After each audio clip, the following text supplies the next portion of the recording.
mag-isa. Sanay naman na tayo mag-isa, diba? Di ba dati naman ay wala siya?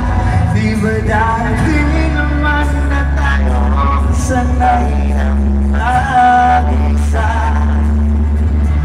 Tanggapin na lang natin, wala ka na.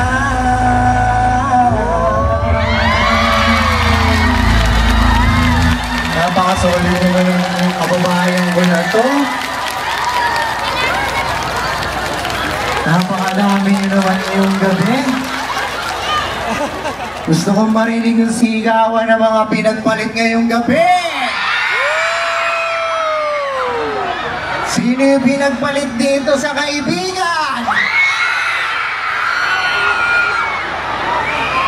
Eh, yung pinagpalit sa malapit. Tusong lang ang baon ko.